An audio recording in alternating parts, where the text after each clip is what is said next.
Hello, Karate 360 fans, Karate 360 kids. How are you? This is episode 5 of Karate 360. Here we are in beautiful, rainy Victoria, BC, ready to bring you the newest information and news for karate. I'm Kalan Anglos. I'm Richard Mosdell. And this is it, episode 5.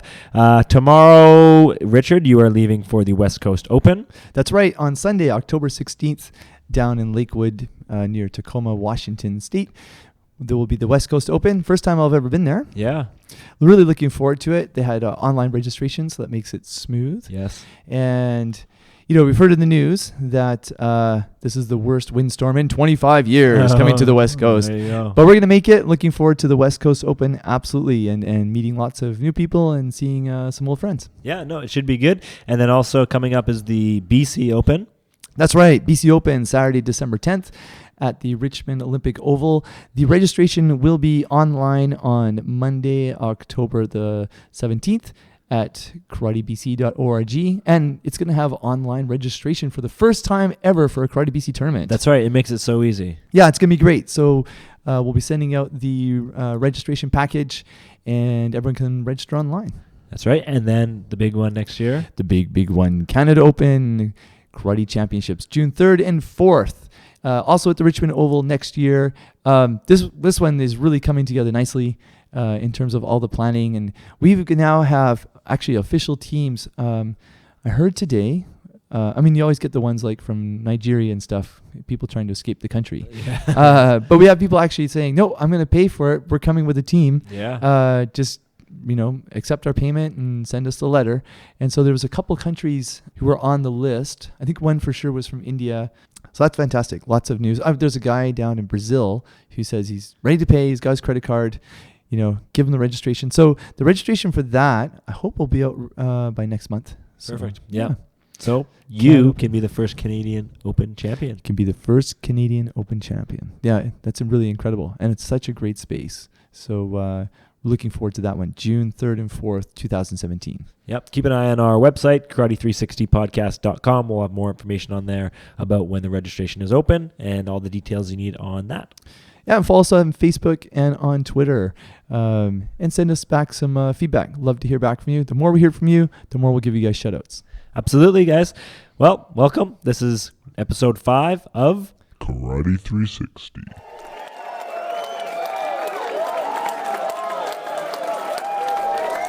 Karate 360, let's start the show. You will kick high, I will sweep low. From local to global, the thing that we love, karate! San Rokumaru. And welcome, episode 5 of Karate 360, guys. Here we are again. I'm Richard Mosdell, and you are? Kalan Anglos. Fantastic. What a week it has been. Kalan, tell me about something that you've done. Yeah, well, this week has been busy for us because, of course, we just started teaching karate to the Camosun college students. So college students have come into Kensington Sports Karate here in Victoria, and we are giving them, for the next 4 weeks, we are giving them a karate program. This is a credit course. It's a credit course for them. Yeah, it's their athletic therapy program. So athletic therapists. It's a unique program, actually, because they do all different kinds of sports. So they get an idea of not only how to perform each kind of sport, how to be in it, but also how to coach in it and all the little fine things about it. So they really take a really global approach to their athletic therapy, where they learn all they can from all these different sports. And it's really great that, last year we started with Camosun doing it there, and now karate, it seems like, is going to be one in their curriculum for hopefully the next few years. Yeah, and big shout out to Professor Kerry Wadsworth for bringing his crew here again, because this is the second time, and I think there's a third time we've got planned. He likes to do the non-traditional sports because he's got them kayaking. Yes. He does take them out cross-country skiing. He had them out those rigger kayaks or canoes. Yeah. Outriggers. And they get to learn how to, not just do the sport, but everything that's related to preparing for the sport, planning for it. And I think in that course, now I'm not sure if it's in this one, but also last time they had students who were sports management, in some sort of sports management course. Yeah, that's right. I think most of these guys are just the athletic therapy guys, but I'm not too sure, to be honest. That would make sense, because they came, 8 of them came here a week prior and just tried the adults class. Yeah. And we're like, okay, guys, why are you here? And half of them were like, we want to learn the deep amazing secrets of karate history, Yes. right? And the other side is like, okay, what do you guys want to learn? Yeah, what type of injuries do you guys get? Really Yeah. on either side. I felt like, okay, we have to have a PowerPoint for this group, and for the other group, we just have to fall down a lot and show them what happens. Yes. Yeah. Yeah. So what was it like teaching them? Because they look pretty fit, and there was a lot of them. Yeah, there was a lot of them. I think there was about 40 people on average in each kind of group that we taught. I mean, we asked them before kind of what martial arts they did. And, some of them had done taekwondo, some of them had done judo, that kind of thing. A couple of them had done karate. So I think for the most part, they didn't really know what to expect when they were coming in here, because you can kind of see they were kind of not so much nervous, but kind of like, okay, what are we doing? How are we doing? But once the actual class started to get going, they were having a lot of fun, I think. They really enjoyed ki-ing. They really liked ki-ing when we were doing it. And I said, all right, what are some karate techniques that you guys want to learn? First thing, let's do a karate chop. It's like, okay, well, let's punch first. So no, I think they had a lot of high energy. They really like the being so fit and being athletic therapy students.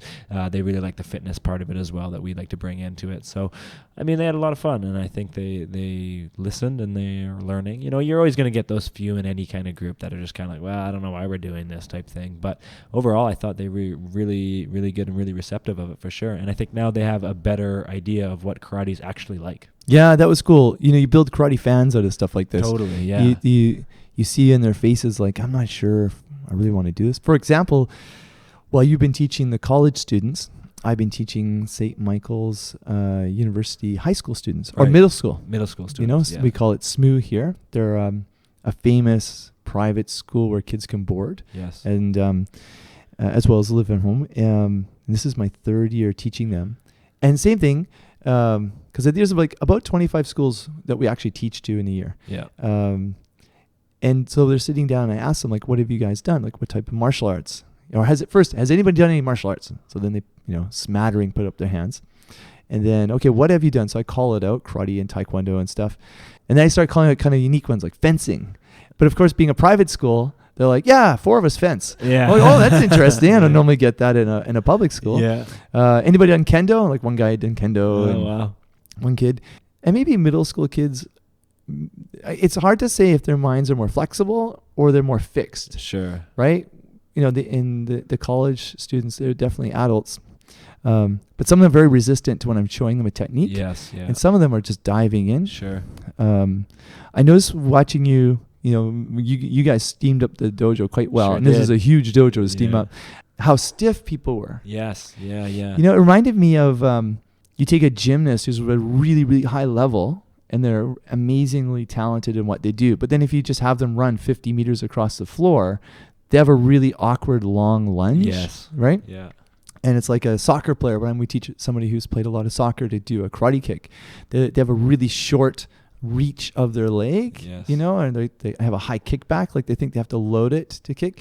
And so it's a specialization. Absolutely. So I thought, their shoulders and their hips were really tight. And the other thing is that very few people are actually flexible. Yeah. Like normally you get some girls who have done dance and they can really split out and stuff, but I didn't see that. No, I thought they were quite stiff as well, actually, especially when I was stretching them out at the end. They were quite stiff for sure. And I think with the, karate now, we have that LTAD model. We have the long-term athlete development model. We have the poster here in the dojo. And I think that's where the fundamentals and teaching the fundamental movement skills is something that is going to be especially important going forward in some of these middle school students and even the elementary school students, where you're actually teaching them not only how to kick a soccer ball, but actually how to kick properly and actually how to, maneuver your body more, so that when you do go in, or even if you don't, but even if you do go on to specialize in sports, you actually know how to move your body. That's good. That's good. It's interesting to say that, because St. Michael's group, for some reason in their middle school PE program, they teach that there's 4 types of fitness. They teach there's aerobic, endurance, power, and flexibility. 4. Okay. So as a master's in kinesiology student, a little limited, right? But these are for middle school kids. Okay. Right? So have they hit all the basics, but in kind of a weird... No, I would say no. I mean, first of all, aerobic and endurance are kind of the same thing. Yes, got it. And then the other one was power. Power. Well, usually you want to train strength before you train power. Okay. So strength is obviously one. And what was the 4th one?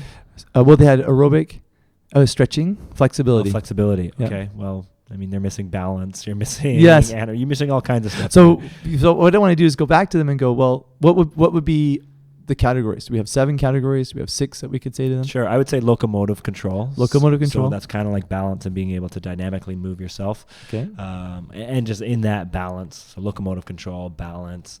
I think you should have some form of strength too, upper body strength, lower body strength. Strength, okay. Yep. And then you can start moving into the power. But I think, that's a good base, I would say. So balance, strength, power.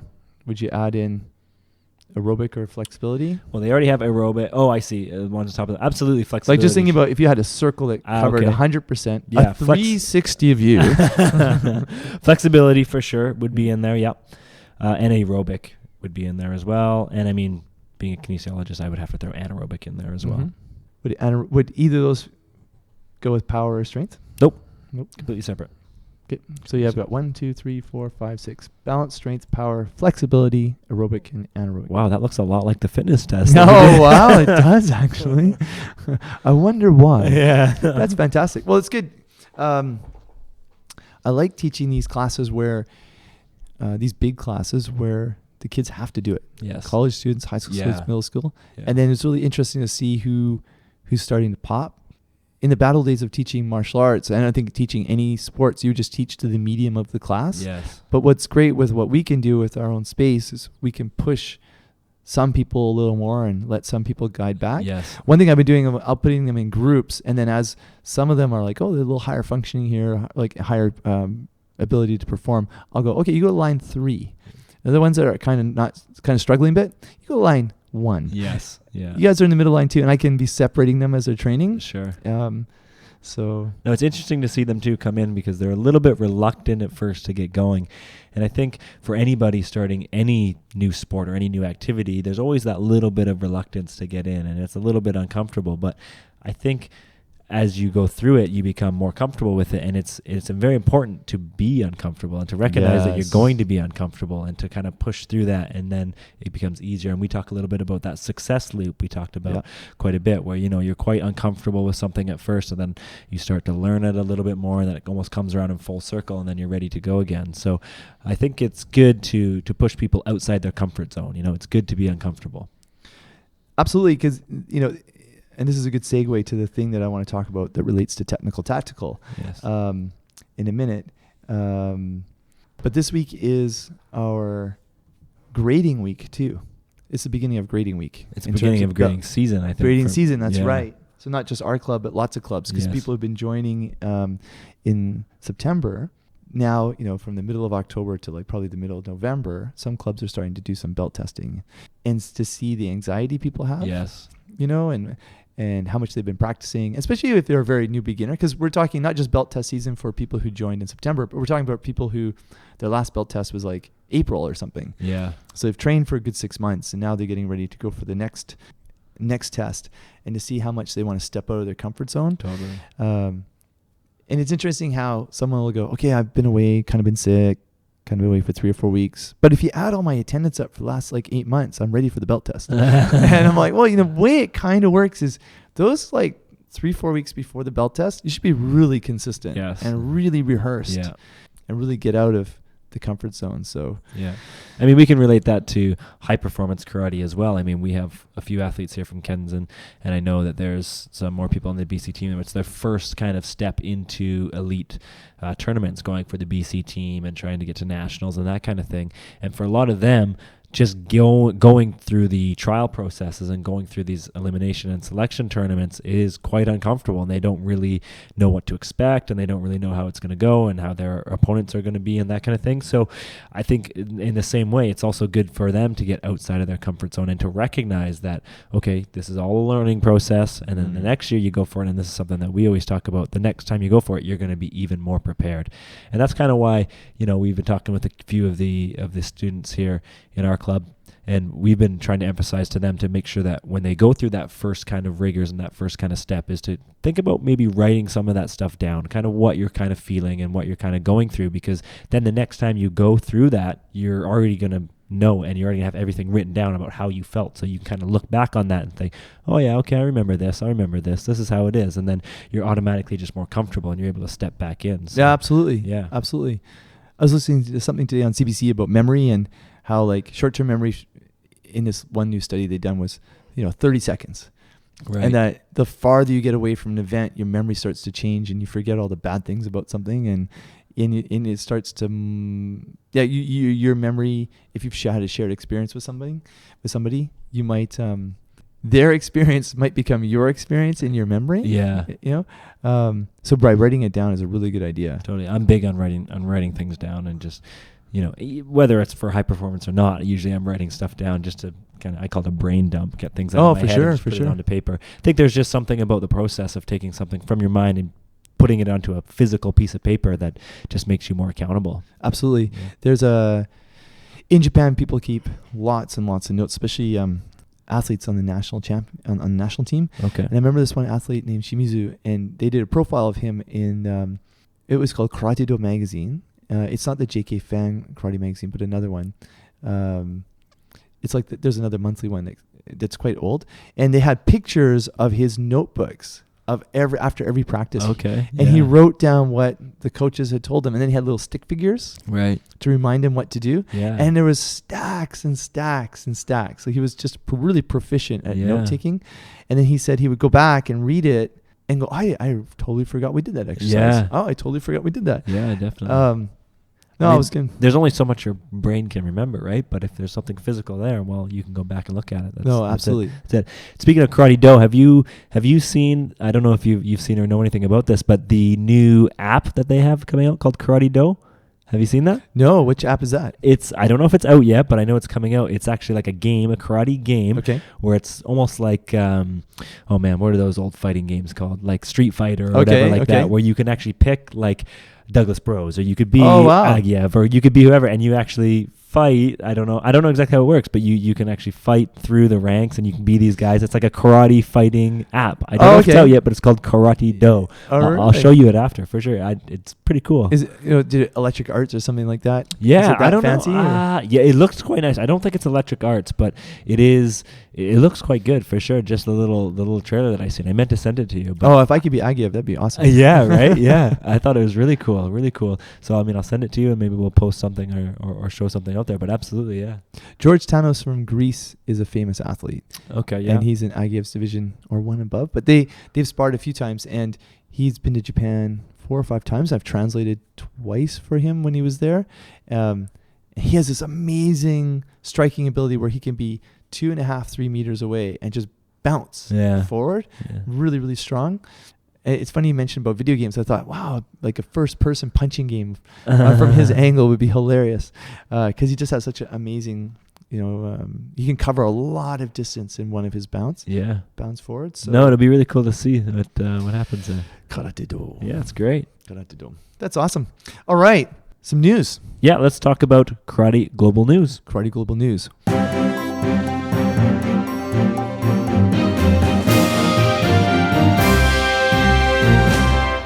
All right. Well, we have the World Championships coming up. Yes, October 25th to 30th in Linz, Austria. That's right.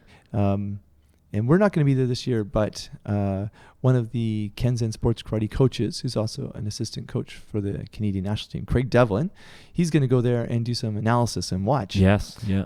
So we're going to grab him afterwards so we can get his take on how things went and get some perspective. I think he's doing a study where he watches a ton of matches and counts them and stuff like that. Yeah, so, yeah. But there was a really big tournament in Japan that happened last weekend called the Kokutai. Kokutai, yeah, you were telling me about this, yeah. Kokutai means like the national tournament. And this I think it was the 73rd national tournament they've had. So this is like a multi-sport event, like an Olympics of all sports, but obviously just in Japan. And then there's 47 prefectures in Japan. So all the sports invade one prefecture. Right. And they compete. The inter-high is for high school sports, right? And the Kokusai is more for adults, right? So they had it on the weekend. It was held in Iwate, which is a prefecture on Honshu. So Iwate got a lot of medals. They were ranked third, 2 silvers to 2 golds from the Iwate team. Anybody in there that we talked about maybe last week? Or Didn't pop out to me right away. Okay. But who did compete and she is from Osaka, was Kyoshizu. Okay. Now, all you people who follow the WKF results closely will recognize that Kyoshizu was the world champion from the WKF 2014 World Championships. Right. Yeah. And so she won. There was sort of like one older age group, one lower age group but she won the older age group for the women's kata.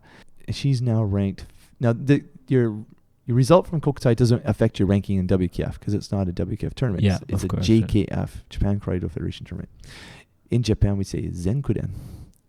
Zen means all. Kuden comes, Zen Kuden. Kuden comes like from karate. So Zen Kuden. Nippon Karate Do Renmei. So it's a short part of Zen Kuden. Nippon Karate Do Renmei. Ka, and then at the end, association. She's 22, and her specialty kata is Chatanyaru Kushanku. Okay. Kushanku. That's right. So we were watching it just before the podcast started, and it's interesting because I have two athletes who are both Wado and Shito athletes in our club, and they were practicing this kata last night. And I remember learning this kata from Sofui Sensei, who has a dojo in Saitama. Actually, his son taught me more Basai Dai, but I remember learning Chatanyaru Kushanku. And I remember Sofui Sensei saying, okay, to do this kata right, turn your head really fast. It motivates you to turn. And it's actually is a common expression. Yeah. So when we watched the video, I think this was kata in the finals from 2014. You can see she does that. She pop, like on a 180 turn, she pops her head on those transitions. Yeah. And very athletic performance. She's breathing really, really hard by the time she gets to Sumasaki Dechi, like on the low stance. Yeah. So by the end, her heart's just pounding, So the athletes last night, this is before I watched this video, the athletes last night, I remember telling them when they're doing Chatanyaru Kushanku, turn your head faster. And you should be breathing hard by the end of the kata. So if you think about what you look at for kata as an official, you're looking, number one, at conformity, right? Does it match the style that the person's purporting to do? Now, that's tough because they don't normally come up to you and say, okay, I'm doing this version of this style's thing. Yeah. Yeah, and most judges don't know all different styles. Exactly. So it's hard for them to differentiate sometimes. Yeah. A better judge will be aware of the more popular katas. Yes. And in Japan, you go to kata seminars. Like everybody gathers. For example, Tokyo High School Federation was really good about this. We would have these kata seminars where we would show up and they do, okay, we're all doing an hour of Wado kata. Yeah. And they get a top Wado instructor. And then we're going to do Shotokan. Then we're going to do Shito. Then we're going to do Goju. And so it got to the point, like in my club, where I could teach all the Shite katas. She does this performance. And so exactly what I told the athletes yesterday is what she was doing here. Yes, in the turning video. her head nice and fast, yeah. And then the other thing, okay, so we talked about conformity. The second one is technical, and the last one is athletic. So she had a very good technical performance. And the other one, but for me, her athletic performance was really strong because she had a lot of speed and strength, and she had good rhythm. The camera was kind of above, right? Like at a 45-degree angle. Yes. Like it was almost like 30 rows up in the stands kind of pointing down at her. So from that angle, you could actually see where her stances were off. Yeah. Like her mami no nekoashi, like her short cat stance and stuff. The foot was a little wide, or she was flaring her shoulders. Like it was interesting to be at a different angle to see that. But it was fantastic. So we will put that video up on the post for when we put up the podcast. Yes, on the website, yeah. That was great. And now I had said to the two athletes yesterday, I said, okay, you need a video of Chatanyaru Kushanku because you got to study it, right? And then here we're looking at saying, oh, this is the video that they should be studying. The one right there. So we talked about an athlete last week that we want to keep our eye on, and because they had also won the World Championships in their kata division. Now, and that was Ryo Kiyuna. Yeah. And so this week, we've got the woman, the female athlete, Kyoshizu. So she'll be the woman to watch, coming off this win.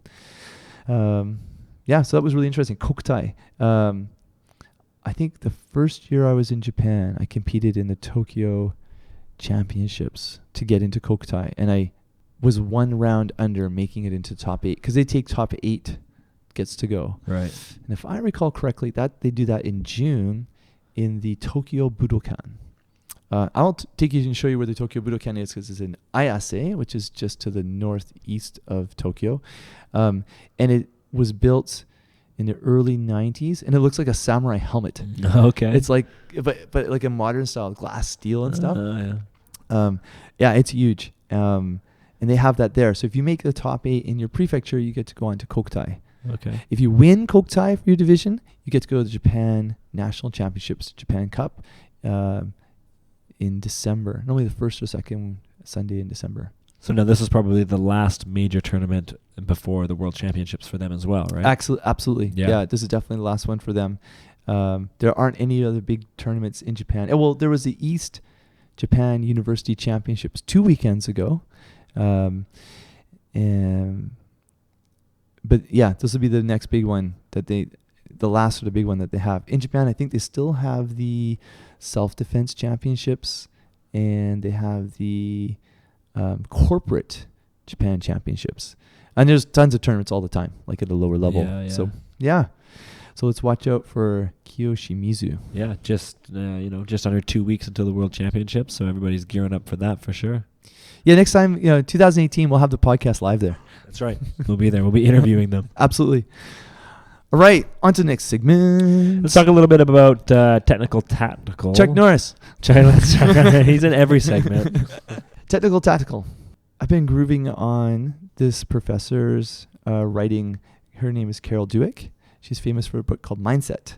And she talks about something that when I was starting my graduate work, it was really common. Maybe this is more common last sort of 5 years or so, to talk about whether you have a fixed mind or a growing mind. Yes. Yeah. Tell us a little bit about that. Okay. So a fixed mind or a growing mind. So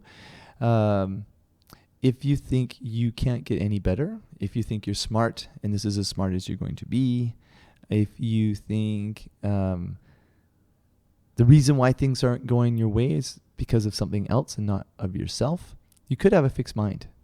A growing mind is someone who knows if they put in more effort, they'll get something out of it. Yeah. An idea of fixed mind might be like an IQ test.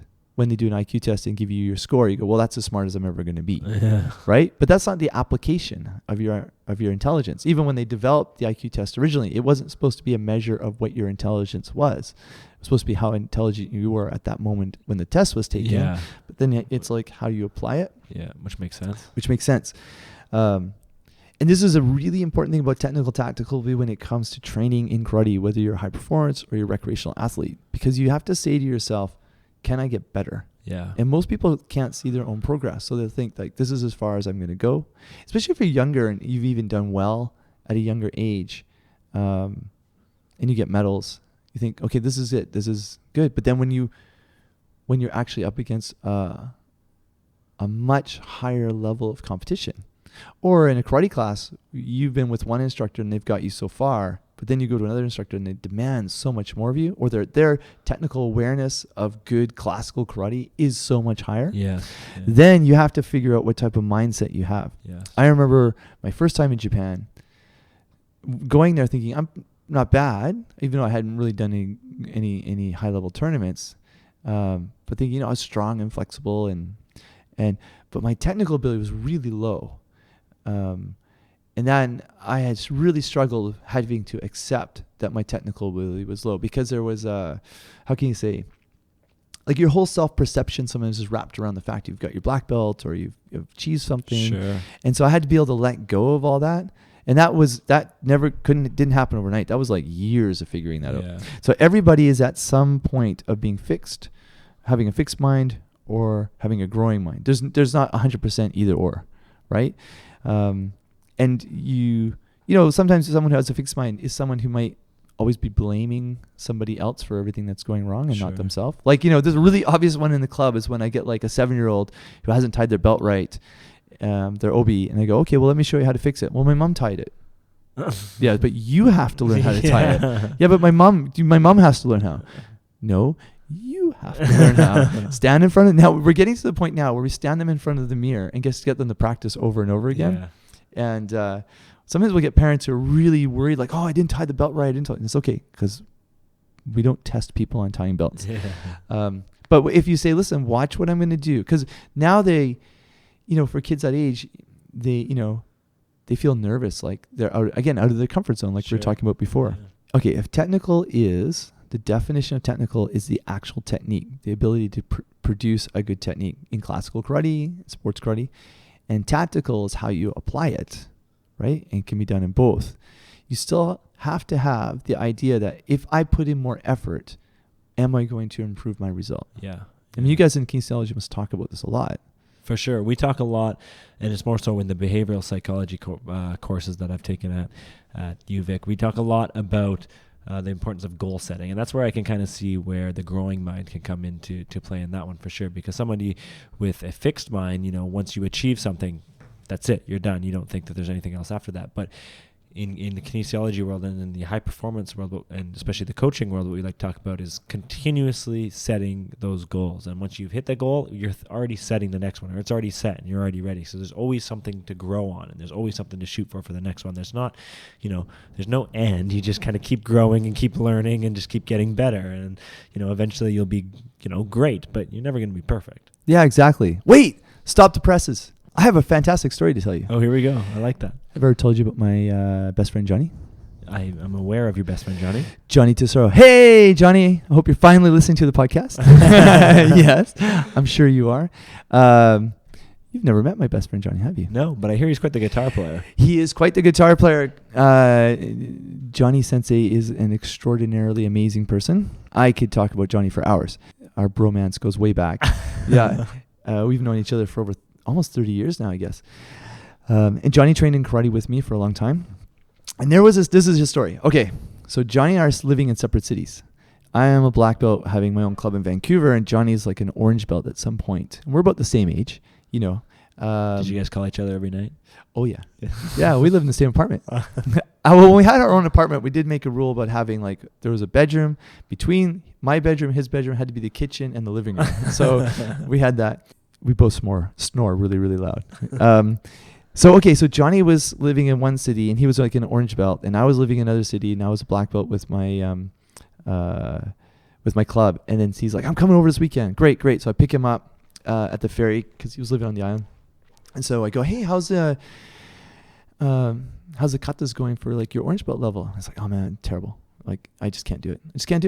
I'm frustrated. I think I'm going to quit karate. I'm like, really? Oh, that's interesting. Okay, well, what's the thing? I'm just not getting it. I'm like, all right, you're here for the weekend. It's like Friday night. It's going to go back on Monday morning. Okay, Johnny, we're in the parking lot here. Before we get in the car, we're going to do your katas 15 times. Yeah. So really? I'm like, okay, he's got 2 katas. We're going to do it 15 times. So he's kind of nervous. We're going to do it in public, in our jeans, in our shirt. Aren't we supposed to be partying and having a great weekend? I'm like, yeah, we'll get to that. But we got to earn it. Yeah. I had been in Japan at this point, and I knew that you're not supposed to go and have a really good time at night unless you've really earned it in the day in training or in practice. Yeah. Okay. So we did it 15 times. And it took 10, 20 minutes. Got in the car, and he actually felt a little bit better. He's like, okay, this is great. So then we got to my place, and you're like, all right, what do you want to do? We're going to do 15 more katas. I'm like, what? And so we did from Friday night to the time he went back. I think it was Sunday. I think it was Monday morning.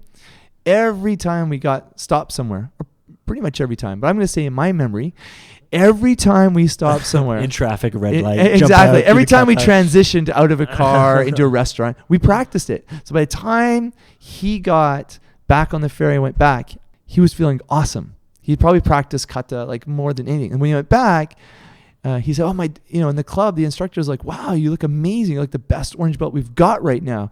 And that had been a growth mind moment. Sure. We see it in class where people get really nervous about something that they're doing, whether it's a high performance move or showing a kata or something, and they get stuck. And so that's important. And there's a book that Professor Carol Dweck wrote about called Mindset. And she has, I think mindset.com is her website. So I think everybody out there can think about something in their own life, whether it's their karate training or something where they have to get over a hump and they have to recognize something. I always find this in the karate world, and sometimes there's pockets of it where people are really protective of what they've got, and they're very competitive. If you have a closed mind, you're a very competitive person, whereas you want to beat the other people around you. Sure. So then if you have that type of mind, then when you meet other people, you think they think like that, right? So when people bump up against me and they realize like I'm not competing with you, I'm just trying to do things better for everybody. Yeah. Or if I'm really, because I'm kind of hyperactive.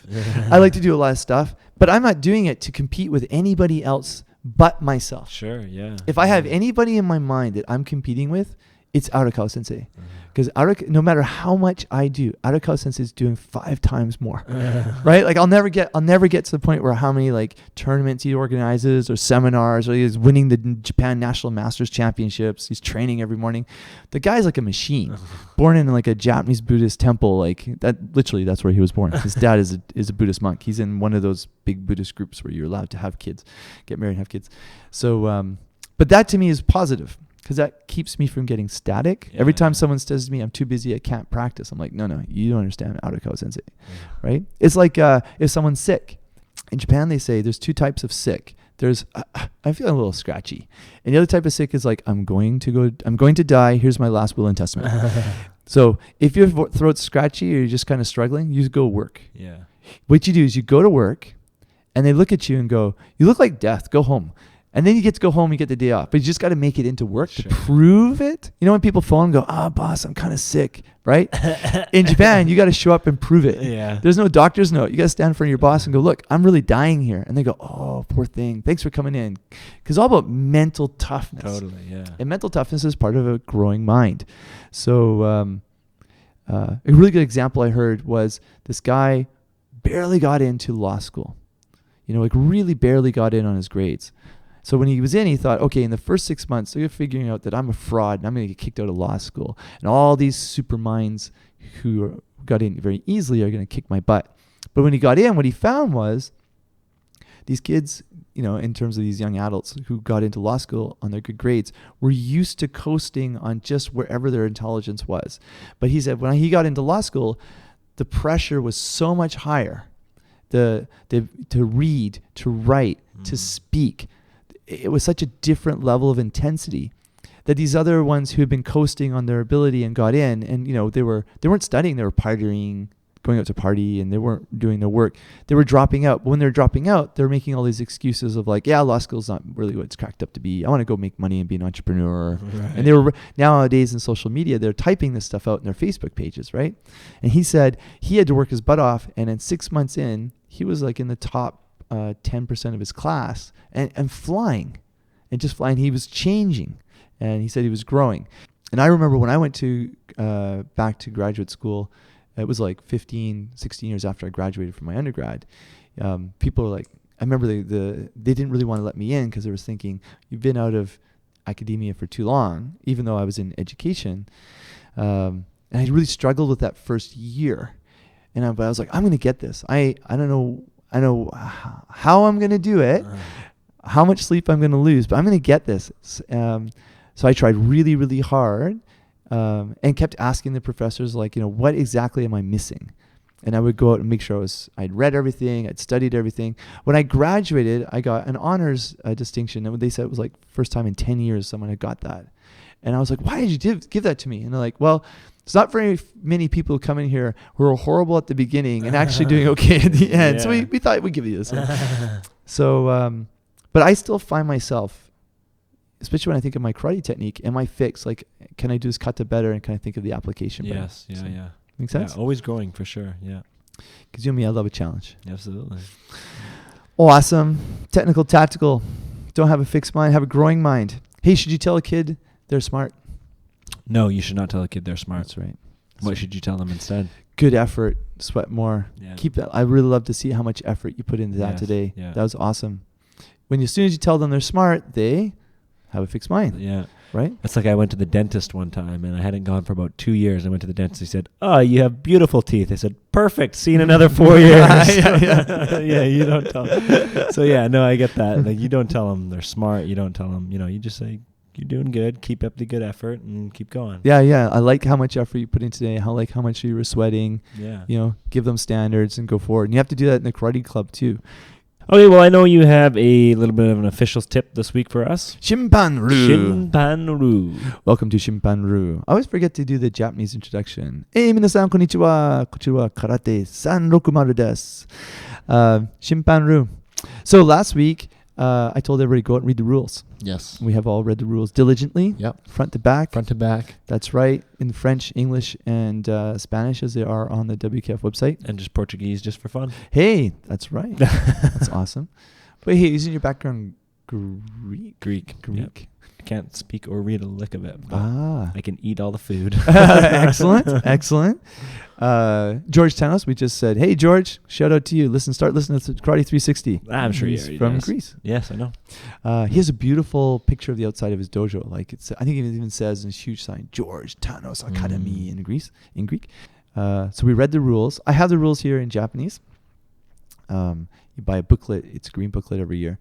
You judge as an official. You're looking at someone's kata, kumite, could be team kata, and in some places could be kobudo, weapons.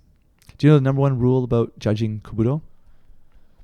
Like first thing that can disqualify somebody when they're doing weapons kata? Dropping it? I don't know. Ping pong. Exactly. Yeah, there you go. If you drop it, it's automatic disqualification. There you go. Yeah. I remember, I can't remember where it was, tournament, but I'd never judged Kobudo before because there's almost no Kobudo competition in Japan, which is kind of interesting. You just do it in the club, but you don't actually compete with it. Okay.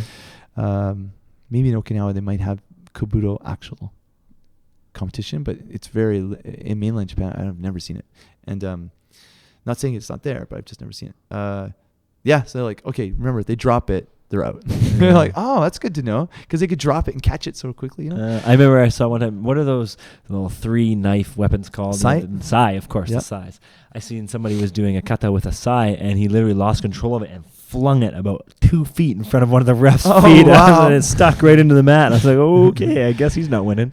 Killing a referee is not only a disqualification, but you're banned from the sport. You're probably not going to be around. Yeah, exactly. So give us your Shinpenru for the week. Shinpanru. Have you ever seen younger athletes do higher level kata before they actually maybe should be doing it? Yes, and you can always kind of see it, and you think the same thing every time. That, well, I think they just jumped the gun a little bit too much on this one. Yes. Yeah, you see it quite often, I think, sometimes in tournaments. So my tip this week, and these are really just things I've collected from other people, Sure. right? Because we have to learn, Yeah. right? Not, Richard Sensei understands us all. Well, most of our thoughts are things that we've collected from That's other right. people, so Just picking off that low-hanging fruit. yeah. So the fundamentals of kata, you have to look at that. Fundamentals. So if conformity, the 3 parts of judging kata. One is conformity. Second is the technical performance. Third is the athletic performance. So we want to see that they've done a really good fundamental kata for their style, especially if they're younger. They're not an elite athlete. So if they're doing like an unsu or super renpei. The name is so long, it took me a while to think about it. Super renpei, and they're 7, and a yellow belt. Yeah. It's too soon. They haven't developed the chance. So They haven't learned the fundamentals. haven't learned the fundamentals, right? Kihon. And so I know in some tournaments we have these discussions, especially with officials who are newer. What exactly should they be looking at? So some of them get swayed, like, wow, they did like this really great jump, or they did this or that. And that could be part of athletic performance, but it doesn't. But their technical ability, their hips are shaking. And there is something, I think, you have to be aware of what the kata means. Otherwise, we're just dancing. Yeah. Right? So if you do a really intricate kata, are you actually performing it correctly? Like if we go back to talking about Kyoshizu, Senshu, in Japanese, Senshu means athlete. So you always say Senshu after. Okay. When you looked at, like when we watched her video of Chatanari Kushanku, she was really, really exploding with her body. Like she was breathing hard, even though her arms are loose, she's performing properly, right? So she understands what she is doing. Yeah. I bet if we took her and said, show us the application of all those moves, she could. There's a big thing in Japan to show the application of each move so that you understand what you're doing. We were doing it on Wednesday night in our adults class. I was taking them through one of the basic katas and showing them how even just the pulling hand is a takedown hand and how that turns into a throw. And and we're all throwing each other all over the place, and not just leaving our arm out and going, throw me. You know, it was like, okay, we're trying to grab each other really quick, right? So if the kids can understand that, then they'll understand the fundamental movement. So as an official, we have to make sure that we're not swayed by that. Yeah, yeah. Now, if as an official, would you, if you were to see an athlete doing a level kata that maybe they weren't quite ready for, or they weren't quite good enough for, I mean, right away you start thinking about docking points off them, or you start thinking about maybe that they shouldn't even be doing that, or how does that work? Yeah, I mean, in that case, well, if they're conforming to their style, that's one thing. But then if their technical performance is too, you could say shoddy, or just not up to the level that kata is demanding, then in your mind, right now we don't give a metric, but in your mind you have to bring them down a bit. And again, if you're doing aka and ao, one person's red, one person's blue, and then you really just have to separate which one is better. Yeah, of course, yeah. I did my officiating training and stuff in the 10 years I was in Japan with the Tokyo High School Association and the Kanto Region Association and the Wadokai Association. So 3 different groups. And it always came back to, they would say, good kihon, good basics, right? And we've heard all that everywhere. But that still means it has to be performed really sharp and quick. Yeah. So how do you develop that if you're not in a super karate rich area? Well, we're so lucky with having YouTube, right? Yeah. You just watch the videos and break it down. I like to watch. Okay, this is something that we did to develop our eyes. The Arakawa Sensei and I would do this every year. Japan National Championships. We would sit in the stands in the Nippon Budokan, and whether the female kata went first or the male kata went first, whichever one went first, we would just watch that one. Because they showed on TV, and you can get DVDs and stuff, so you can watch everything after. But we would sit there, and we would sit behind the center referee, up in the stands. And the Nippon Budokan is an 8-sided arena, so we've talked about it before. It's on the cover of Sunny Leeds Volume 1, by the way, if you want to see it. So we sit behind the referee. I think I've told you this before, right? And whichever round starts first, we watch it all the way to the end. And between Arakawa Sensei and myself, we'd have other friends would come and do it some years. And we would say out loud to the other guy who we think's going to win before they blew the hante whistle. So I go, aka, he go, ow. And then flags would go up. And we did it every year. I think we only missed like 1 year maybe. And there was sometimes in the 90s, I flew to Japan specifically to watch the Japan National Championships and sit and do that sort of stuff, because you really train your eye. Because the level of officiating in Japan is really good, because they go to so many events and they go to so many seminars. Right. They're really top officials. So if you're a JKF highest ranked official in Japan, you're constantly going to tournaments and seminars. I think part of it gives them reason to go drinking at night. Like, hey wife, I gotta go to this tournament. Oh, you have to go again. Yeah, it's gonna be out late. I've got all my seniors are gonna drag me out drinking. There's nothing I can do. I've just got to go. It's giri. In Japanese, giri means obligation. So 2 years. I wrote this on my blog on richardmosdell.com. 2 years. I was the same as all the referees for the decisions. Oh, wow. 2 years I made it all the way through. I think Arakawa Sensei got 3 years. Now, if someone talked to me, and as I got to know more people in Japan, everybody goes to Japan National Championships, right? So we're sitting there, and people would come talk to you. If anybody talked to me, and I missed one kata performance, right? I just missed one. I would lose the sense of what the referees were thinking, and I wouldn't make it to the end. I would totally crap out. Just leave, right? Like someone walked over, oh, Richard Sensei, I want to talk to you about this. Oh, Isashiburi, this. How have you been doing recently? Oh, okay, great. Oh, crap, I lost it. I don't have Look what you did. Look what you did. It's not superstition. All I'm doing is, once I could figure out that group of officials and how they were scoring, then I would think, okay, I think this group is scoring like this because they're, maybe they want really athletic performance. Next group was more technical. Sure. So that helped me train. So then when I came back to Canada, there's a lot of really good levels, on the West Coast here. So, and I'm not an expert at all at judging. So, but it really helped my mindset. But But again, it was you look for that fundamental move, not the flashy move. Yeah. And same thing you could say in kumite, because you need a starting point, finishing, starting point, a middle point, and a finishing point. Yes. Right? Not just tagging the other body, but you need to have the retraction, the hikite, or the pulling hand, or higiyashi, pulling leg. So same thing, looking for that ability. That's my Shinpanru tip of the week. Shinpanru. That's right. Think about the fundamentals. Watch videos. When you watch a video, hopefully you can say, you make a decision before the referees do. And when you're at tournaments, you should do the same thing. Watch a round, and then try and decide what it's going to be before the referees do it. And then you wonder, okay, how well did they do? Now, if you don't agree with the referees, go become a referee. Yeah. Go become an official. Well, that's the Shinpanru of the week. Moving on now to the next kind of segment. Something that I just a little bit want to talk about was a little training tip here for karate this week. Fitness training. Fitness training. So, SQA? SQN? SQA? Speed, agility, quickness. Oh, yes. Okay. No, yes, a little bit different.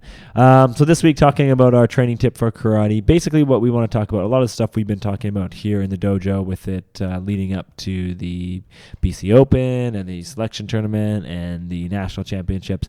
Basically, we're talking all about periodization, and it's on an individual athlete-to-athlete basis. And this is right across the board for any combat sports and any combat sport athlete that I've worked with. We always try and make sure that they're peaked for the performance. That's what you want to do, obviously, is make sure that they're peaked before a tournament.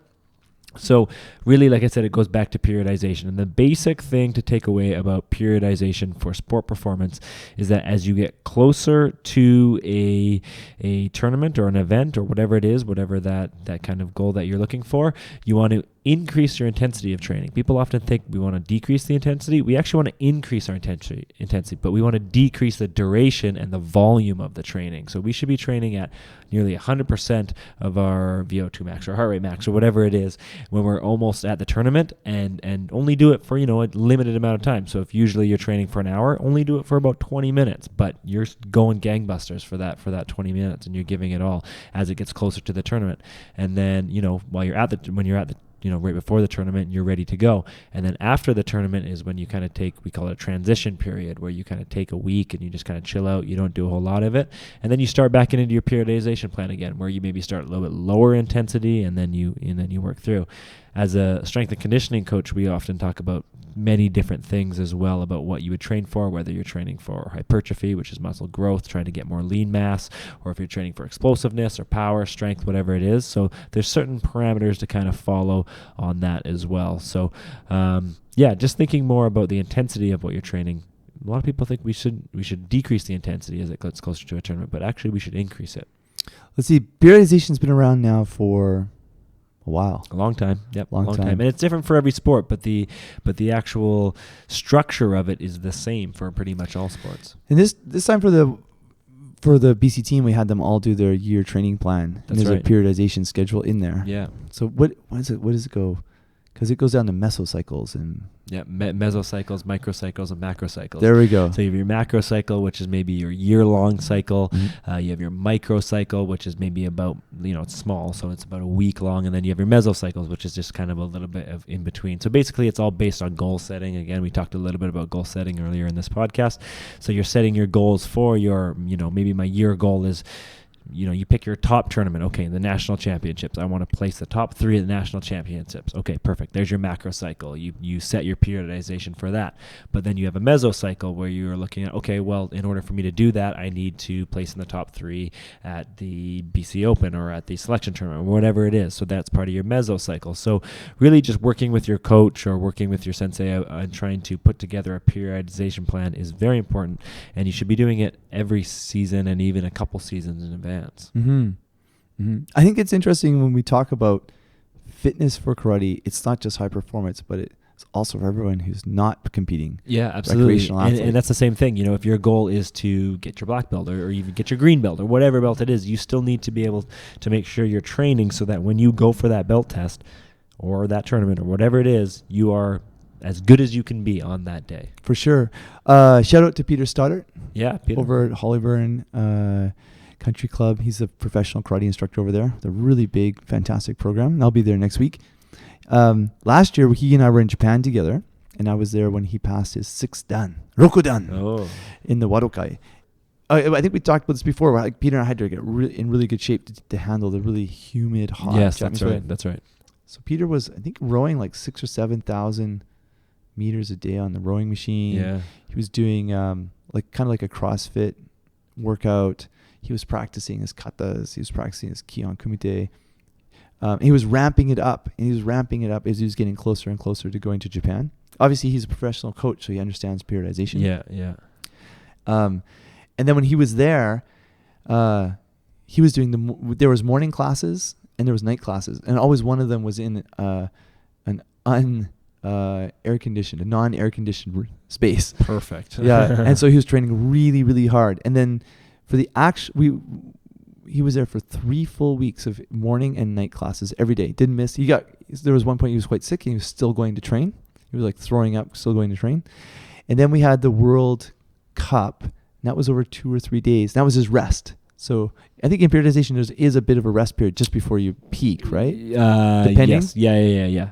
We call it kind of a maintenance phase until before you peak. Yeah.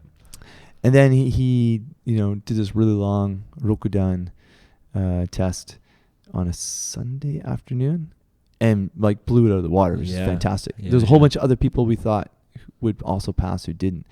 Yeah, and so he really utilized that idea of periodization to an extreme. Yeah. And I think, when people coming into the regular classes and they're just training, and kids are different because they're just training and getting used to it and getting better. But as you're older, especially a teenager or an adult, it's good to have some of those goals to try for. And we talked about earlier, just in this podcast, about, if there's a belt test coming up, you should train a lot. Yes. You have to put in a lot more effort.